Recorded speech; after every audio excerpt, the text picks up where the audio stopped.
सागर शास्त्री नाम के एक शिक्षक थे। प्राइमरी स्कूल के बच्चों को पढ़ाते थे। उनका स्कूल गांव से 7 किलोमीटर दूर था। उनके पास कोई वाहन नहीं था। स्कूल के आसपास का इलाका पूरी तरह सुनसान था, इसलिए वे अक्सर किसी से लिफ्ट मांगते थे।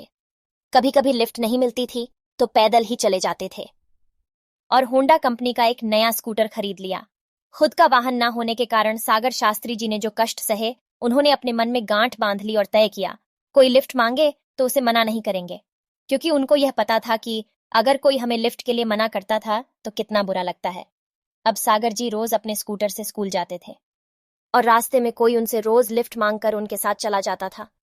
वापसी के रास्ते में भी कोई ना कोई उनके साथ आता था। एक दिन जब सागर जी स्कूल से लौट रहे थे तो सड़क पर एक आदमी मायूस होकर लिफ्ट के लिए हाथ दिखा रहा था। सागर जी ने अपनी आदत के अनुसार अपना स्कूटर रोका और वह व्यक्ति बिना कुछ बोले स्कूटर पर बैठ गया। थोड़ा आगे जाकर उस आदमी ने चाकू निकाला और कहा, सारे पैसे और ये स्कूटर मुझे दे दो। इस धमकी ने सागर जी को पूरी तरह से डरा दिया और तुरंत सागर जी ने अपनी स्कूटर रोका। वह स्कूटर था जिससे वह बहुत प्यार करते थे। सागर जी ने उस स्कूटर की चाबी देते हुए एक विनती किया। सागर जी ने विनती करते हुए उससे कहा कि तुम किसी को यह मत बताना कि तुमने स्कूटर कहां से और कैसे चुराया। यकीन करो मेरा, मैं पुलिस में रिपोर्ट भी नहीं करूंगा। इस आदमी ने आश्चर्य से पूछा, क्यों? दिल में डर और चेहरे पर उदासी लिए सागर जी ने कहा, यह सड़क बहुत उबड़ खाबड़ और सुनसान है। इस सड़क पर न के बराबर वाहन चलते हैं। साथ ही अगर इस सड़क पर ऐसी घटनाएं होती रहीं तो लिफ्ट देने वाले चंद लोग भी लिफ्ट देना बंद कर देंगे। सागर जी की इस भावनात्मक बातों आदमी के मन को छू गई। उसे सागर जी एक अच्छा इंसान लगे, लेकिन वह भी अपना पेट भरना चाहता था। ठीक है, ऐसा बोलकर वह स्कूटर लेकर वहां से निकल गया। अगली सुबह जब सागर जी अखबार लेने बाहर दरवाजे के पास आए और दरवाजा खोला तो सामने उनको अपना स्कूटर दिखा। सागर जी की खुशी का तो ठिकाना ही नहीं रहा। वे स्कूटर के पास दौड़े और अपने स्कूटर पर प्यार से हाथ फेरने लगे, मानो जैसे उनका बच्चा था। उनको वहां एक कागज चिपका हुआ मिला। उस पर लिखा हुआ था, मास्टर साहब, यह मत सोचिए कि आपकी बातों से मेरा दिल पिघल गया।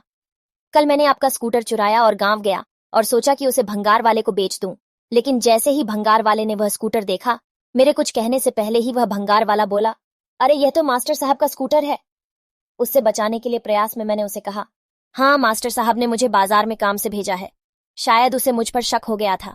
मैं वहां से चला गया और एक बेकरी में गया। मुझे बहुत भूख लगी थी और ऐसा सोचा कुछ खा लूं। बेकरी वाले की नजर स्कूटर पर पड़ते ही वह बोला, अरे यह तो मास्टर साहब का स्कूटर है। यह सुनकर मैं तो डर गया और असमंजस से बोला, हाँ, यह चीजें मैं उनके लिए ही जा रहा हूं, क्योंकि उनके घर पर कुछ मेहमान आए हुए हैं। किसी तरह मैं वहां से भागा। फिर मैंने सोचा कि गांव से बाहर जाकर उसे कहीं बेच दूं।